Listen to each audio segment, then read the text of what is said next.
and mathematics. In the Asia-Pacific region, this lack of gender equity is most apparent in engineering and information technology education, where only 21% and 29% of tertiary graduates are women. To address this, we have created the STEM Connector program.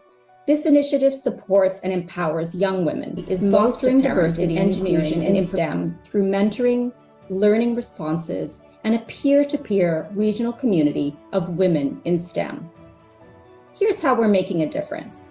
First, we're investing in the future. STEM Connector prepares young women for careers in critical fields, driving innovation and economic growth. Second, we're bridging the gender gap. We're tackling the underrepresentation of women in STEM, creating a more equitable and diverse workforce. Third, we're nurturing talent. We recognize the immense potential of young women in STEM and provide them with the resources and support to succeed. And we're building a pipeline. STEM Connector inspires and motivates young girls to pursue STEM education and careers, ensuring future generations of women leaders. Join us in our mission to empower women in STEM. Together, we can build a more equitable future. Thank you.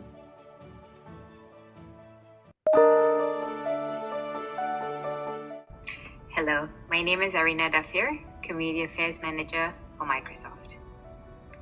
We're excited to be part of this important initiative because closing the STEM gender gap is a significant step towards a more equitable society.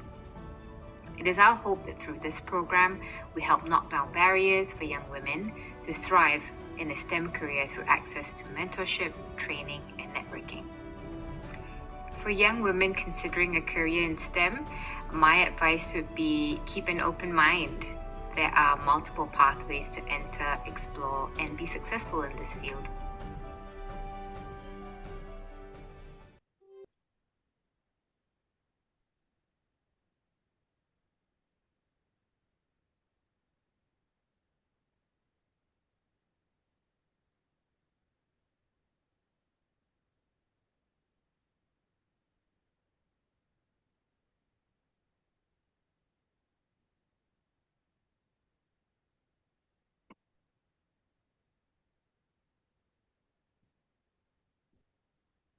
Hello, everyone.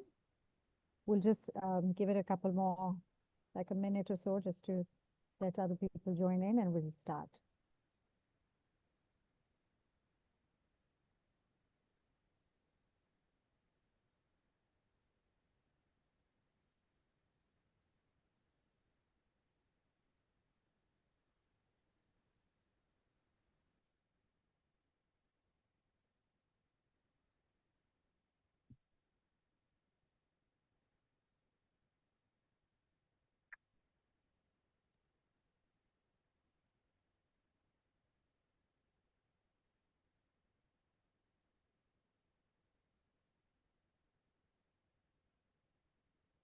So good afternoon or good morning, wherever you're joining us from today. Welcome to our STEM Connected Speaker Series. Today we have the privilege of hosting Elena Trenderfilova, Legal Counsel at ZeniMax Media, which is a subsidiary of Microsoft.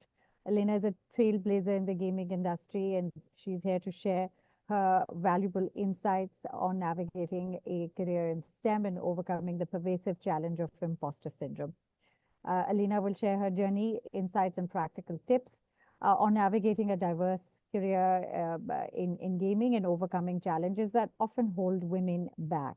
This is an opportunity for you to connect with her and discover endless possibilities in the exciting world of tech. I'll share with you the agenda that we have for today.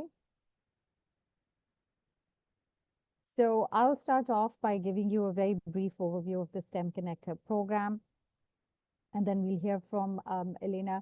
We'll make sure to leave some time for Q&A. Hi, Mary. So, yes. Sorry, we have a request that if you can turn up your volume or hold your microphone close to you. Sure. Yeah. Is this better? Yes, it is better for me. Yep. Okay. Yeah. All right.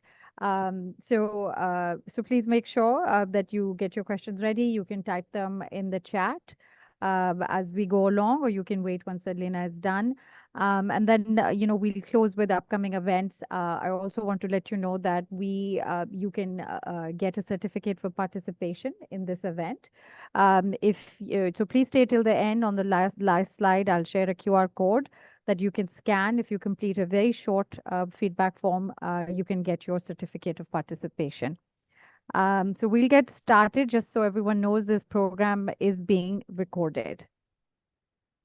Now, so the STEM Connected program has been designed and implemented by the Asia Foundation. If you're not familiar with who we are, let me just tell you briefly that we are an international development organization with a presence in 20 countries in the Asia Pacific region. We've been working in this area for over 70 years. Our areas of practice are quite broad, from strengthening governance and empowering women, and increasing environmental resilience and promoting international cooperation. We have increasingly been doing a lot of work in the area of digital skills, and particularly digital divide. And one of the areas that we are looking at is women's participation in STEM. And this remains women's participation, this gender gap in STEM is a global phenomena. I'm sharing a graph here which really tells the story in a stark way, that if you look at it, the percentage of new entrants in STEM careers that are women is less than 30% when you compare it to non-STEM careers. And this participation dramatically falls as you go up the career ladder. This is a problem because STEM holds the answer to many of the problems that we are facing. And women's participation in STEM is crucial for not only driving innovation, fostering diversity of thought, and addressing societal challenges. And we've also seen, research also shows that when you increase women's participation in senior management, tech companies have seen an increase of up to 34% in ROI. So both from the supply and demand side, it is very important that we have more women in STEM. Now, why the question that comes up is that why are there not enough women? And there tend to be many reasons for that. We've done research that looks at this region, and from across the Asia Pacific, we see that there are many factors that account for women dropping out or not entering STEM fields. So 81 of the respondents in the survey that we did said that, the reason why they drop out of STEM is because they don't see female role models. And this is a problem. Lack of access to networks is a big problem. And one of the things that we have done in the STEM Connector program is to give women access to a network. The way this program has been designed is a collective impact model where we've brought corporate partners, we have government partners and academic partners who we're working with. We are very proud to be working from the corporate sector. We have Cisco, Micron, Estée Lauder, AWS, Microsoft, VMware, Pratt & Whitney, Fiverr, Newell, and Cognizant, who are supporting us in this program. So we bring these different actors together to ensure that we can give women the kind of skills, the kind of knowledge, and the kind of networks that they need to not only enter, but also thrive in STEM. Now, what exactly the nature of programming that we offer under this program include industry speaker series like the one that we're having today, where we bring experts from our corporate partner firms to come and speak to you, both about tech skills, but also professional insights that they can share. We also provide group mentoring and one-on-one mentoring through our platform, which I will share more information with you on the next slide, how you can join. We also have both in-person and virtual events where you can network with peers from across the region. In our key countries, focus countries, which include Singapore, India, Malaysia, Korea, and Japan, we also offer site visits to our corporate partners where you can receive tech demos, engage with industry speakers, and get a feel of what it is like to be working in the area of STEM with one of our corporate partners. We also provide access to a curated library of learning resources. These are courses that have been offered by our corporate partners. They're available for free. You can earn certificates. It's self-directed learning. Again, you can access these through our platform. And as you go along with the program, you can earn certificates and badges to show your involvement and the work that you've done in the program. Now, how can you get started with the STEM Connected program? On my screen, you can see a QR code or a URL that takes you to our platform. It's very simple and straightforward to register. All our offerings are free. You can access a monthly speaker series. We have one coming up next month that's sponsored by our partner Micron. You can also learn about site visits if you're in one of our focus countries this year. You can also access our learning resources library where we have lots of courses available, all again for free. And you can access mentors. We have over 100 mentors who have registered and are available that you can connect through our platform. Now, before I hand over to our speaker, I'd like to thank Elena, who has taken out her precious time today to share her valuable insights. I'd also like to express our gratitude to Microsoft and its subsidiary ZeniMax for supporting the STEM Connector program. Elena is a lawyer with experience in intellectual property, technology, and AI, and currently working in the video games industry. Elena studied artificial intelligence at Oxford University and has a law degree from BPP Law School and a bachelor's honors in international relations from King's College, London. So thank you, Elena. Over to you. Thank you so much. And thank you to you all and the Asia Foundation and to everyone who is here for taking out of their time as well to join us and to listen to me speak and to what I have to say. So hello and thank you for joining. And I would like to start, if you would allow me, please, with a small exercise.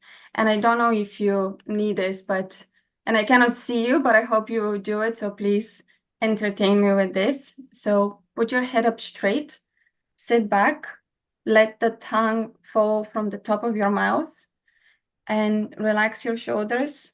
Take a deep breath in and exhale. Thank you. I hope that you did that, and I hope it was helpful, even momentarily. So as you or some of you may be able to tell from my name, I am Eastern European, and I grew up in the Balkans, more specifically in Bulgaria. And I wanted to share a bit about what it is like being a woman in the Balkans and growing up in that region. And I am not going to claim that things have not improved and things have not changed. There is constantly progress happening in multiple places in the world. But I do also want to acknowledge that in certain places, the experiences for women are different. And I was born in 1995. So what my experience is different from what my mother's was or my grandmother or other of my predecessors. But it is still a region where many people have very set ideas and usually more limitations about what a woman can or cannot do or can or cannot achieve. And it is what is expected of a woman. Even if education is available for women, that is a great thing about a country, but it's still a patriarchal society, the one that I was brought up in and the one that still exists. So I want to acknowledge that this is part of my background, which I was raised in, and I'm thankful that my parents were very much the kind of people that encouraged me to always push and be the best version. But the surrounding environment was not always the most nurturing or welcoming to a woman saying, I can be whatever I want to be and I will be that. Whereas the reality is that a woman is capable of everything that she wants to do. And I do want to start that with that maybe a little vulnerable background about myself, but also the fact that where you come from is an integral part of who you are, but it doesn't mean that the place of where you are and certain stereotypes or limitations that may exist there, they don't define you. You define you. And some of these stereotypes put forward exist in every place in the world, because there are some people that hold them of what women can and cannot do. And sometimes it can make you feel like they are true, especially if the person saying it is quite forceful and appears very confident in themselves and in what they're saying. And I know it is easier said than done, but don't allow it. Don't permit someone to tell you what you can or cannot do. Or what you can or cannot achieve. You tell you what you want and what you will achieve. And as I mentioned, growing up in the Balkans, I had that a lot. And still, when I go back, I often have at least one relative who I love dearly, but at least one relative who would ask me, when are you getting married? I'm currently not even engaged. That is not where I'm going, but that is the question that I get. I don't get, how is your career going? What is your next achievement that you're working on?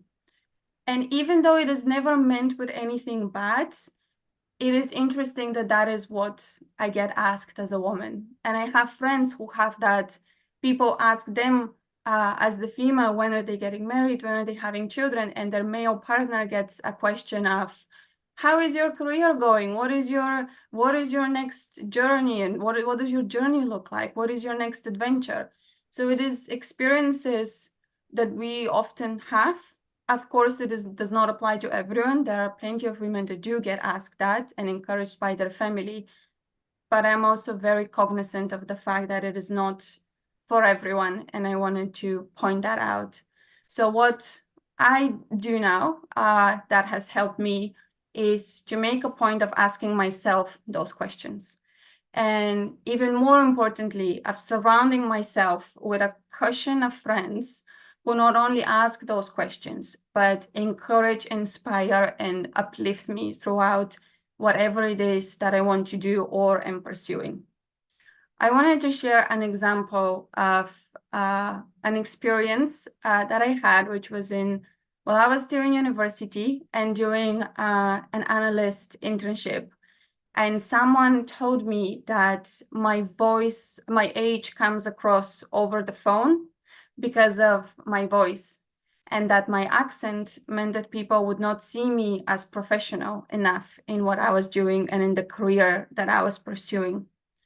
So what I would do is I would attempt to lower and deepen my voice to sound older and more serious, and perhaps also to reach a register which is closer to what is commonly understood a male would sound like. And I began to think, everyone will always perceive me that way, and no one will ever take me seriously because of it. And it was so unnecessary, but I had so much self-doubt and fear that I let it take over for a long time. And it developed what many people call imposter syndrome, feeling that as a woman pursuing careers in a technology industry, as a lawyer, something that is still commonly believed and statistically dominated by men, that I would not succeed. And that, frankly, my name also meant that it'll be more difficult, because there weren't many, if any, Eastern Europeans that I could see doing what I wanted to do. But here is also a moment where I want to point out the maybe sounding cliche, but important reminder to treat yourself the way that you would treat your friend and a close friend that you love dearly. You wouldn't advise your friend to surround themselves with negative thoughts or people, so you shouldn't put yourself in that position either. I would like to move into speaking a bit more specifically about imposter syndrome and ways that you can navigate, go beyond it, and accept that you are unique and you can achieve the career that you're aiming for. So please allow me to share, and I hope that you can all see this as it's coming through. Oh, sorry. Okay, sorry, I think I had some, apologies, I think I had some technical issues. I will move on without the slides for now, unless I can figure it out. Apologies for that. So We the can see your screen, Elena. We could see Oh, the slides. Yes, you can share that. okay. Oh, I'm sorry. Okay, let me try again. Apologies for this.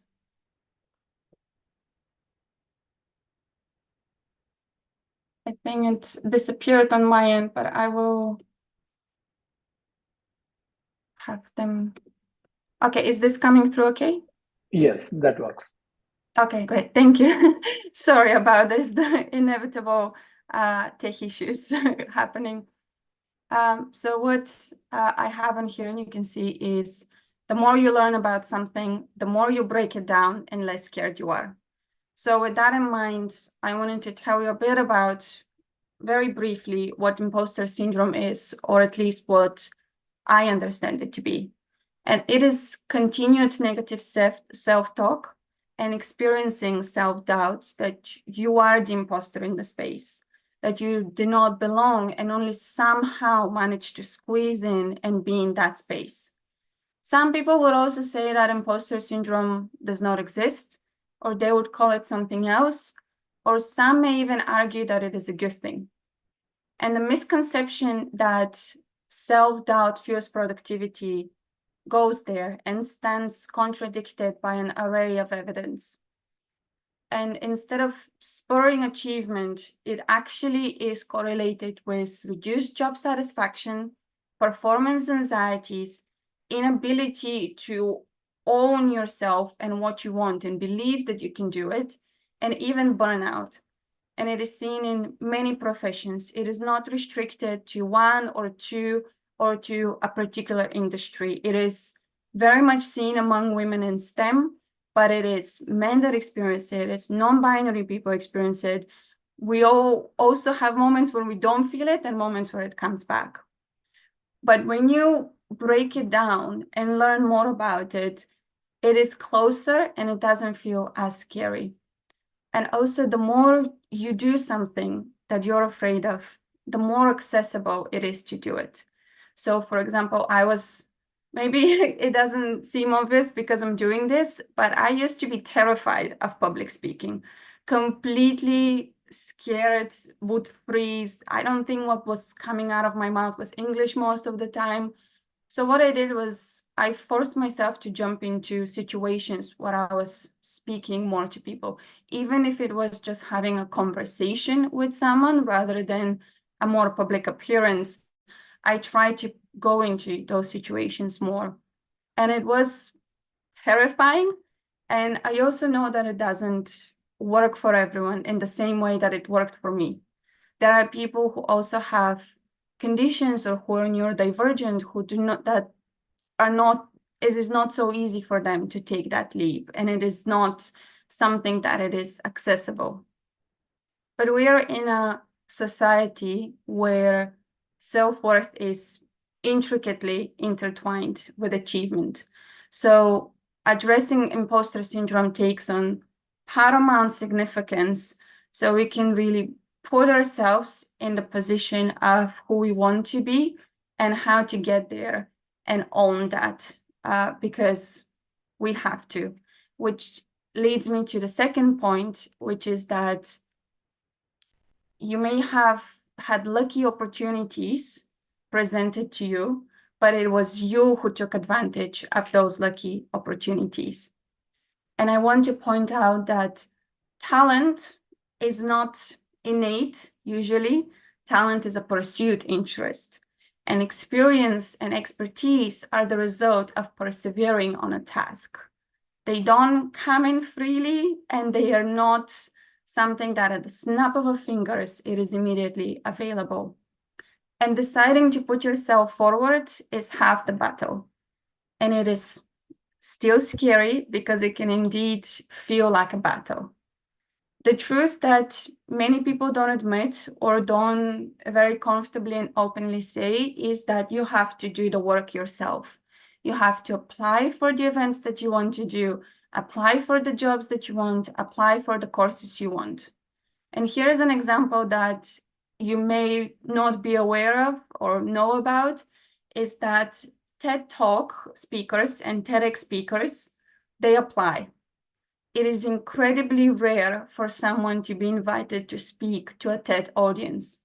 People complete a lengthy form, submit a video of themselves speaking, and have to wait to hear if they have been selected. And if they haven't, they won't hear back. There can be many people around you that help and that finds lucky opportunities to send you, but then it is for you, as it is for me and for everyone else, to do a lot of the work, to put yourself out there, to send the application, to reach out to the person. And I want to mention here Brené Brown, who is a brilliant author that I would recommend for anyone who wants to understand themselves better and reach new heights, to find her podcast and books. She says that many of us are our own harshest critics, which can lead to feelings of shame and inadequacy. But by practicing self-compassion, we acknowledge our imperfections and accept them as part of the human experience, which can significantly enhance our mental well-being. Which leads me to the next way and method of dealing with your imposter syndrome and feelings of self-doubt, which is that labeling words and self-talk are incredibly important.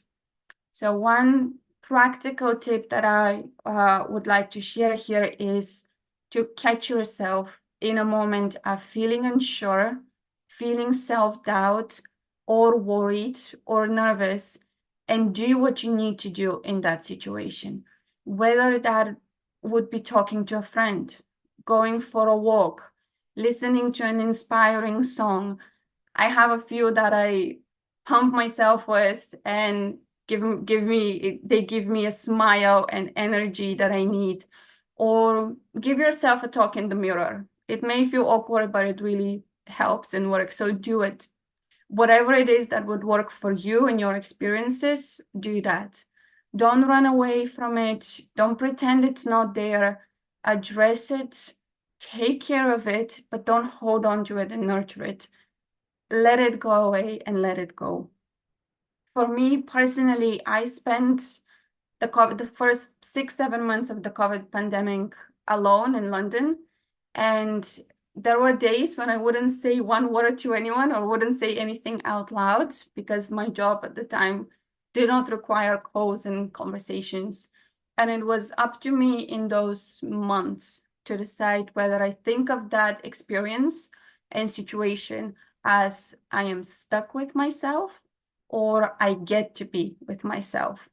And I chose the second one, which is now looking back, it was probably the best experience in my life because I got comfortable with who I am, and that has allowed me to really defeat a lot of my fears and restrictions that I used to put in myself.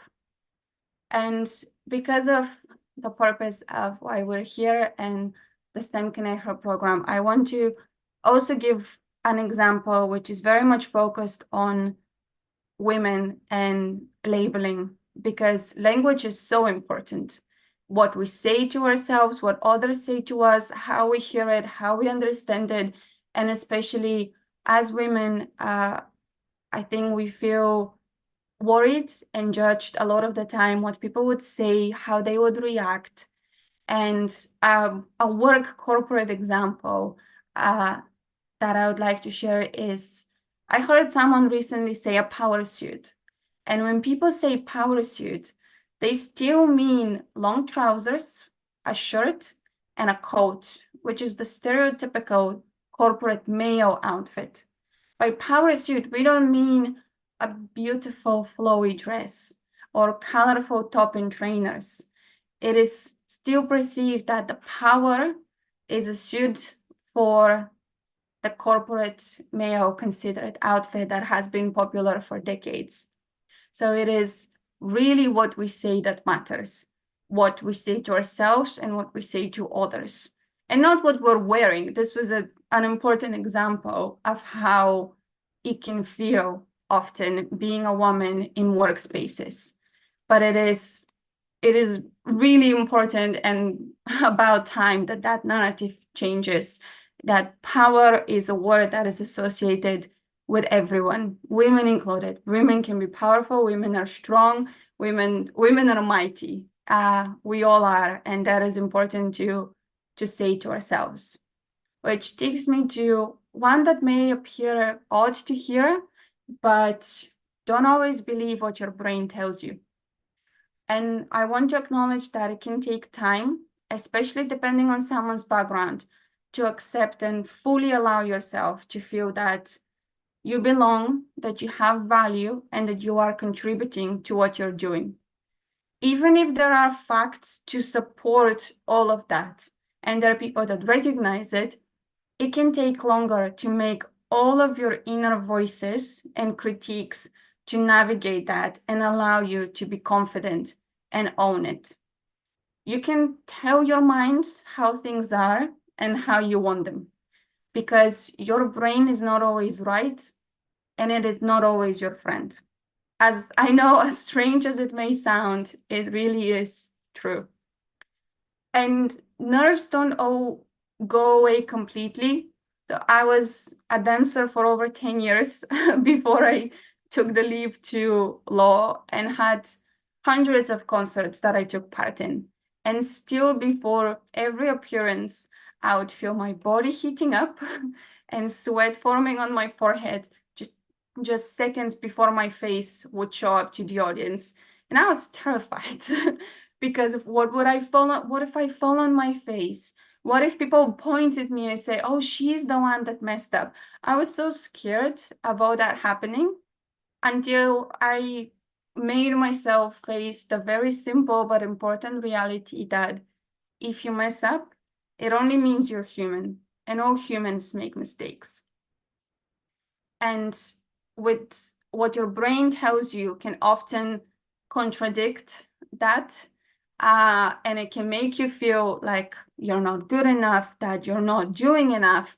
But in those moments, as difficult as I know it can be, tell it to stop, tell it to be quiet, and you tell it how things are, and you show it how things are.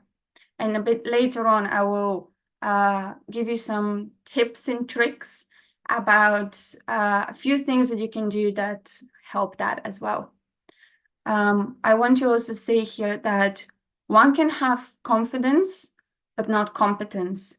And also one can have competence, but lack confidence. The two don't always join together. So accomplishments, studies, education, milestones are important, and they give you that boost of energy and self-satisfaction. But sometimes you can have all of that and still feel like you're not.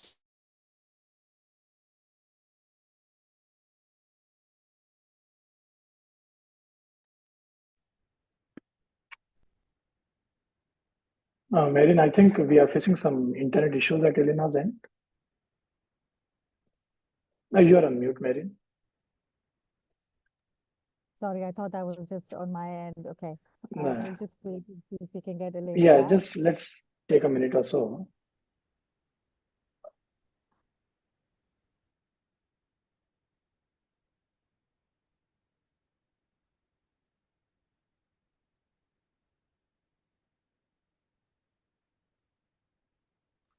Yes.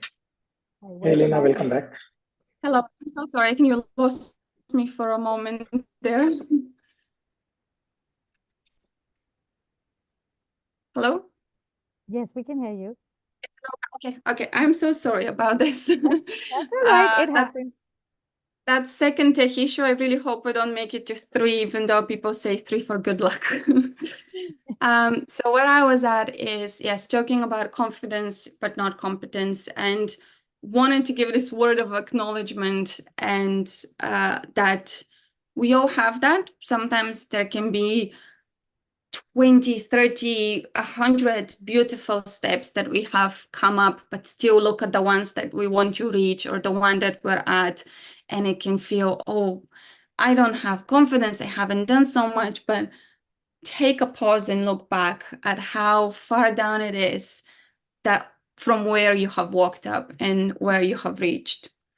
And another lesson I wanted to share from Bene Brown is that perfectionism is something that a lot of us experience, but we often use it as a shield that we use to protect ourselves from judgment and shame.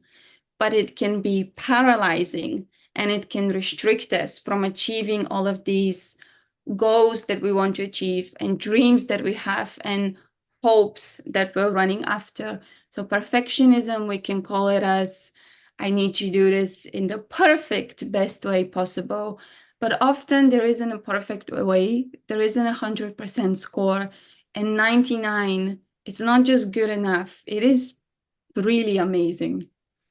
And since I'm here from the gaming industry, where I currently work in, I wanted to share a bit about how to get into gaming, because I know one of the myths that exist about the industry is that it is for men only, or that you have to know how to code in Python or Java or any other kind of ways, and to just write that code and be a brilliant engineer, and to also be a big gamer and know all the games that come out, how to play them, how to use a console, how to use a PC to join the industry. And that is all a myth. You don't need all of these things to be part of the industry, and there are many women in the industry as well.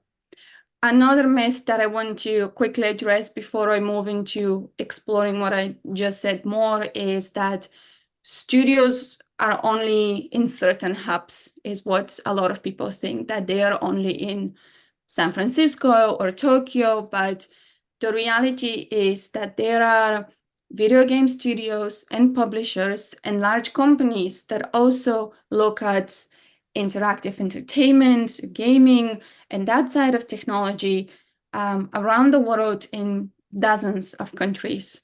Especially if you look at those international companies, many of them have presence across the globe, covering the different regions that they serve. So about what I was mentioning about gaming, it is not open just to men, it is not open just to coders, and it is also not open just to people who studied game design, are artists, or software engineers. And I suppose I'm a prime example of that. I studied politics, economics, and law. I studied AI at Oxford after joining the industry, and I am in gaming. And I am here to admit that I also cannot code, and my artistic skills are somewhere there, but definitely not as brilliant as all of our incredible artists that we have in the studios and that exist in other studios and publishing companies. A position, for example, that exists in gaming is that of a producer.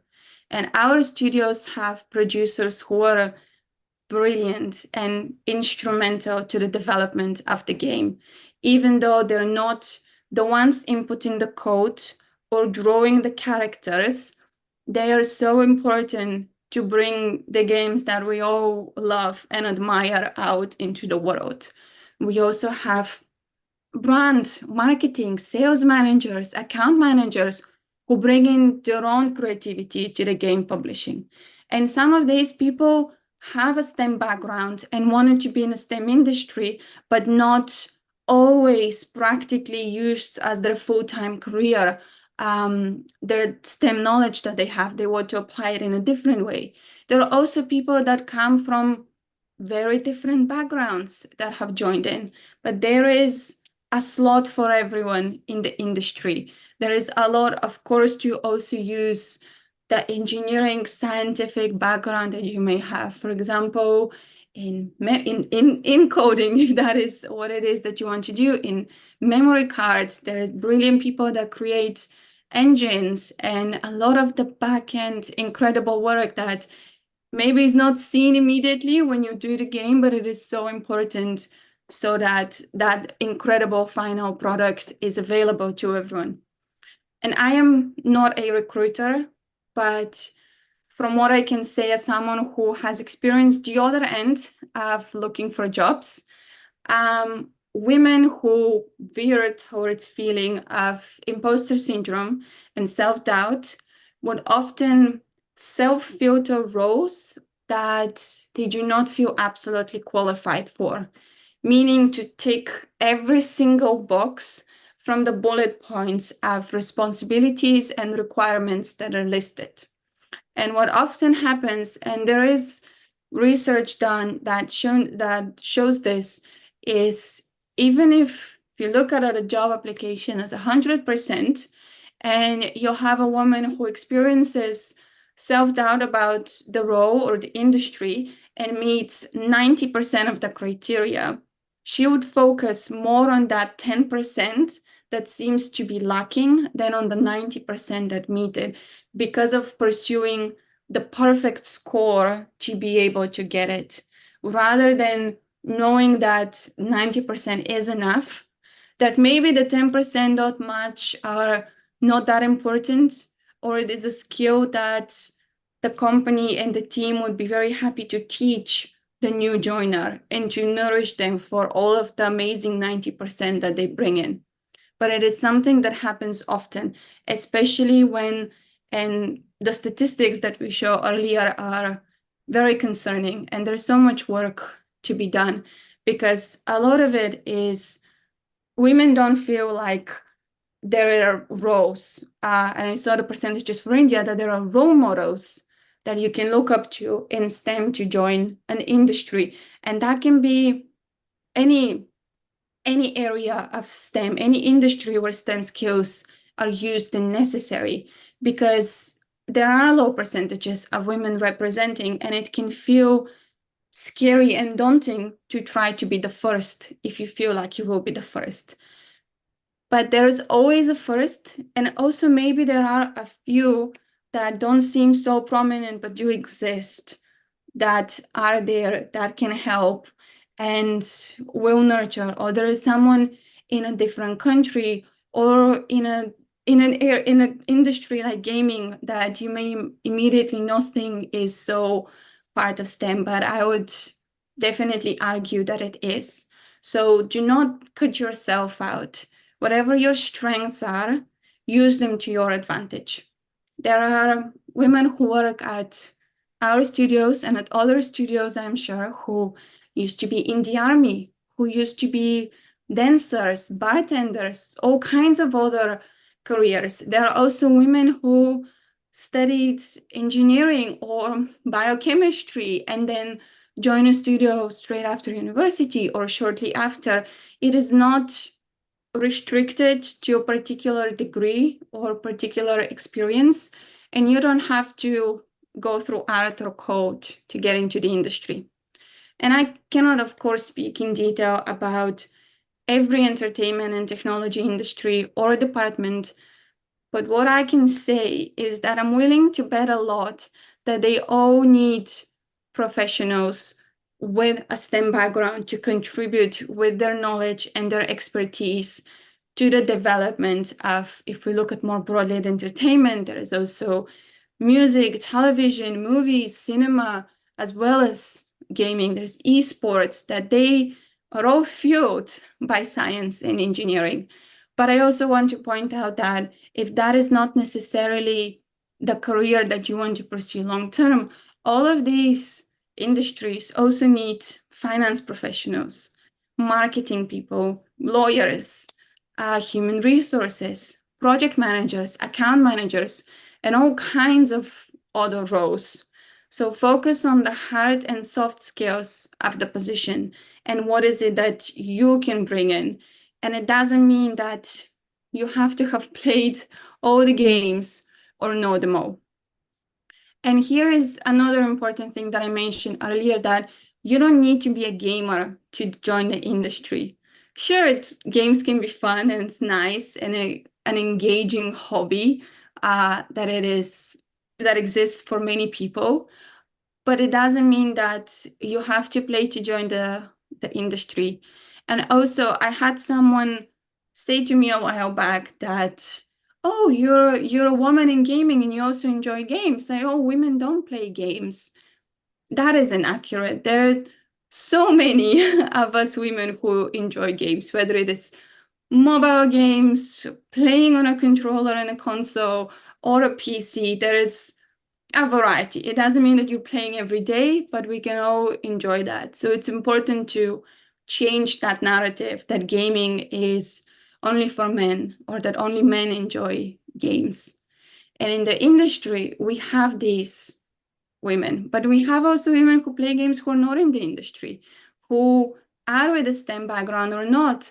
I know of some people who have studied just microbiology and have used, there was an example of someone who used E. coli, played one of our games, Doom, on E. coli, and that's required an incredible creativity, but also knowledge and background to do that.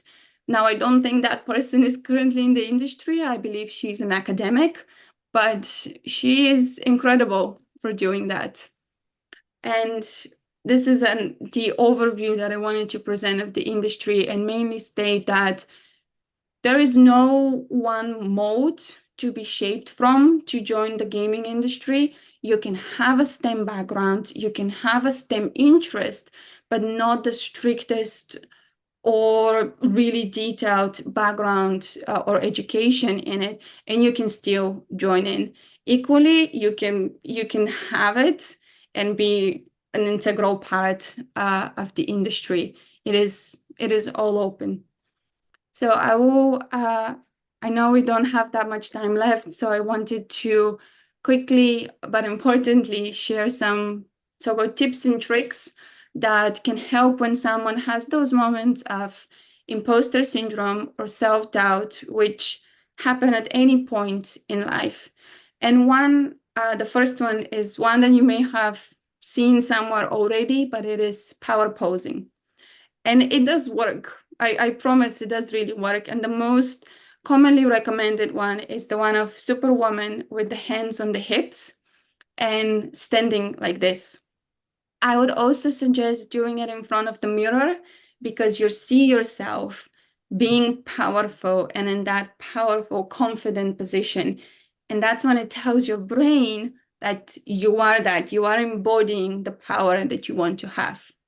The next one would be similar to the exercise that I asked you to do at the beginning, which is to sit back and comfortably.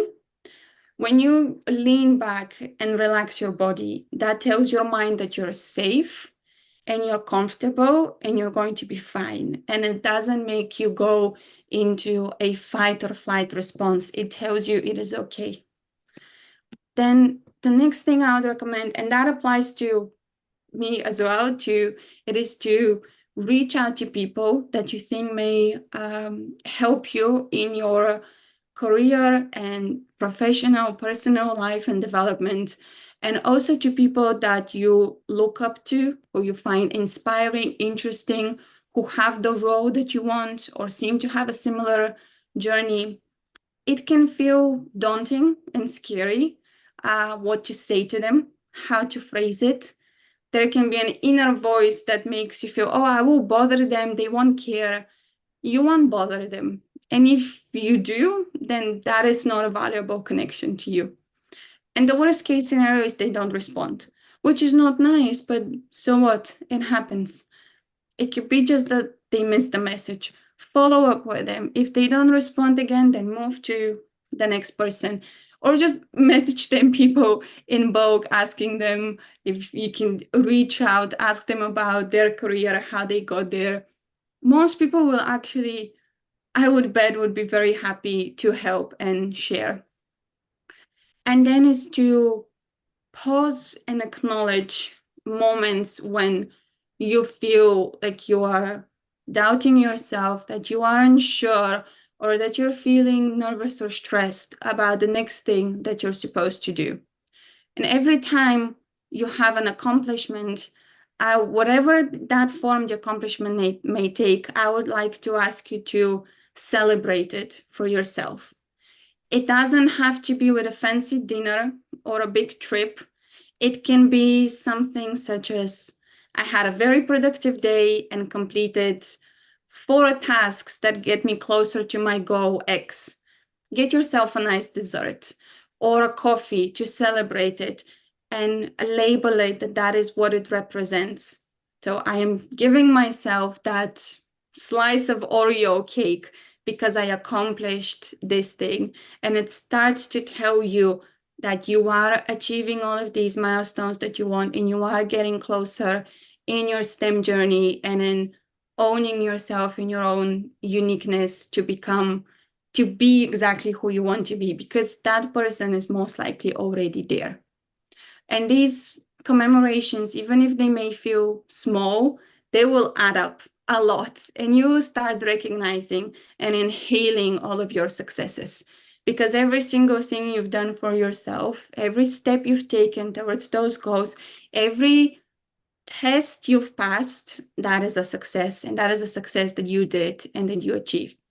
Because it is so easy, and we're so geared towards always chasing the next thing and the next thing and the next thing without pausing to take stock of all of the steps that we've climbed so far, how far up we are now, and how beautiful all of these steps that we have been on and then move to the next one are.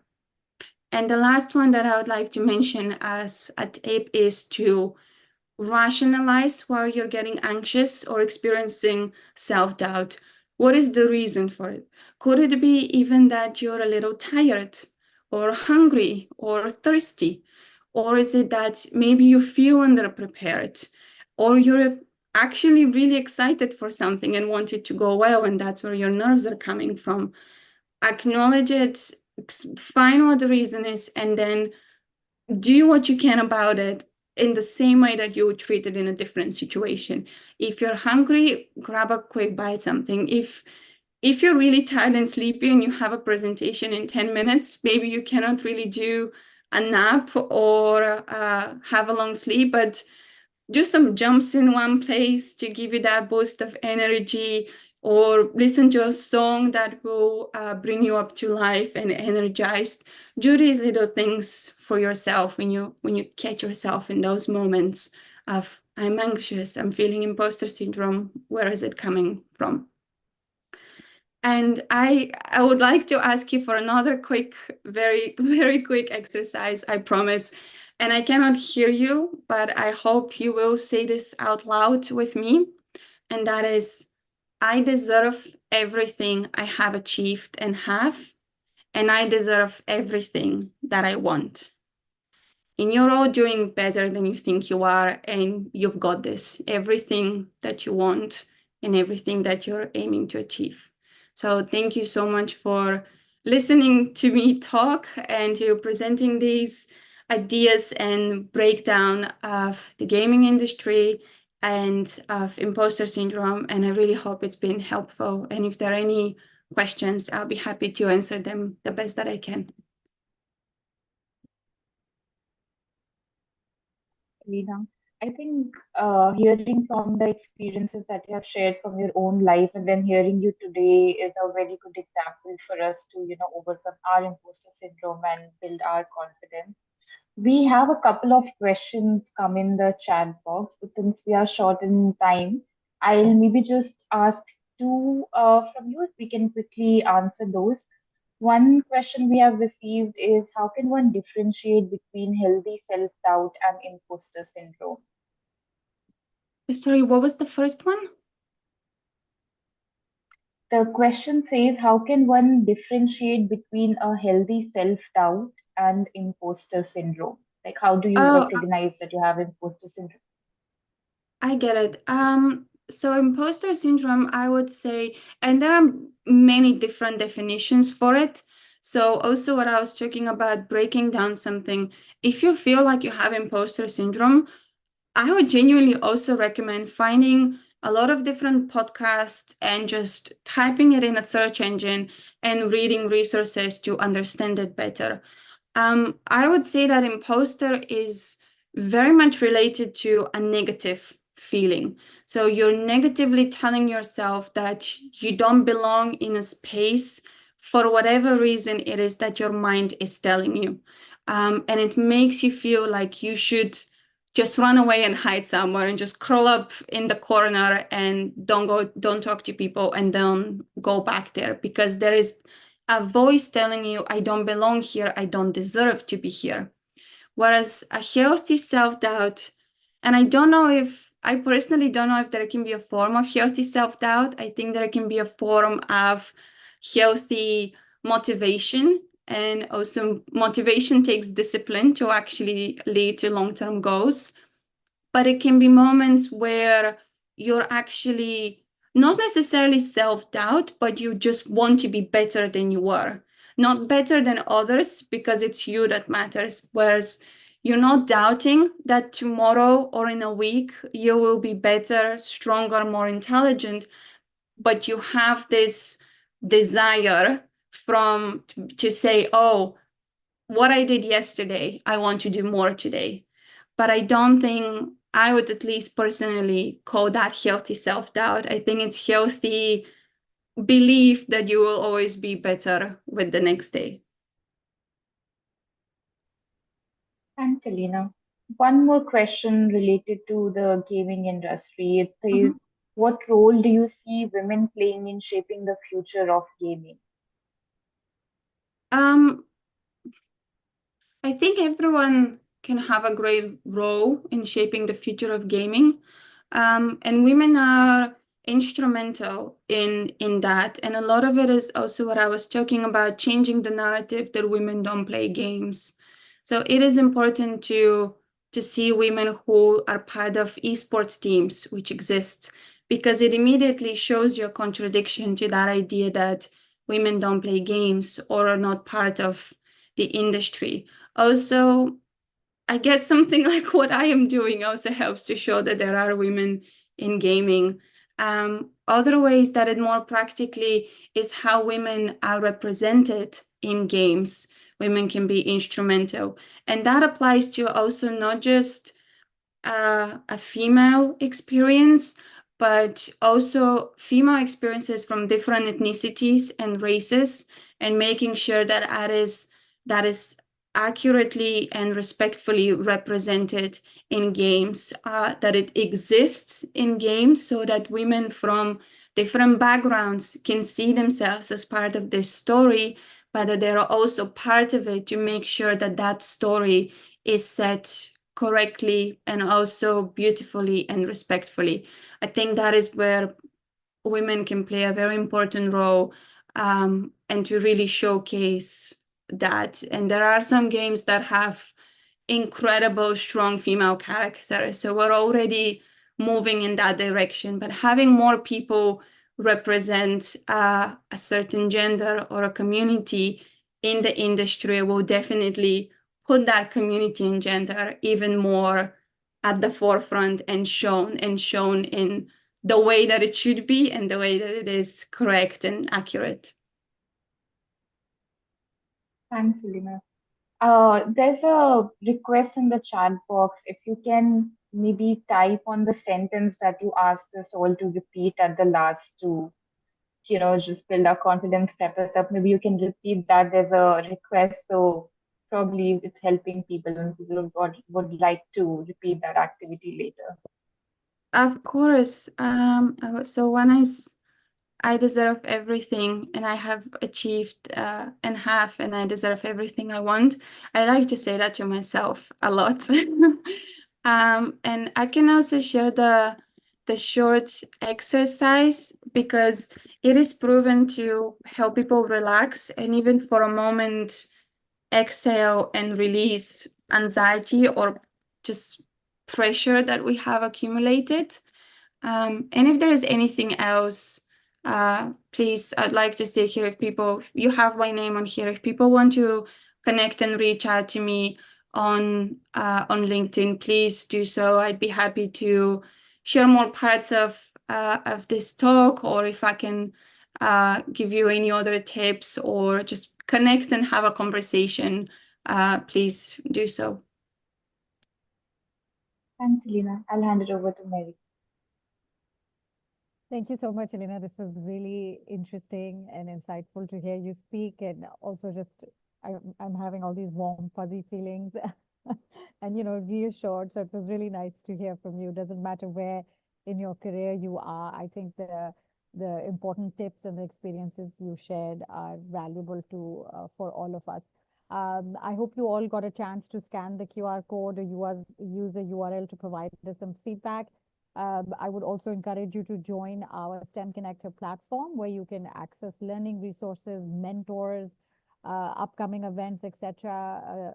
Through the platform. You can also connect with other peers. We have almost 300 students from across Asia Pacific who are registered, and over 100 mentors who are part of the platform. So I encourage you to use the URL or the QR code here to join the platform. This speaker series, if you enjoyed today's speaker series, we have this is a monthly series. We have speakers coming from our corporate partners. We have another session next month on September 18th. You can find out about it again on our platform. So please do check out our roster of upcoming events. We look forward to staying in touch with you, and thank you again for your time today. Thanks, Elena. Thanks, Kunal. Thanks, Thanks, Apurva. Lina. Thanks, everyone. Thank you so much. Everybody have a good evening, afternoon, wherever you are. Thank you. Thank you. Bye.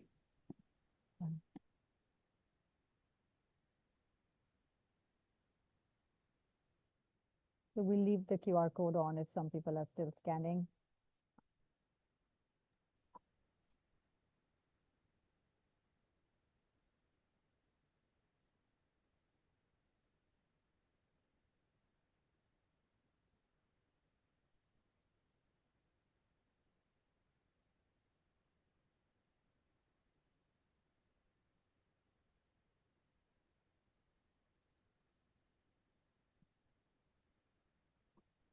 All right.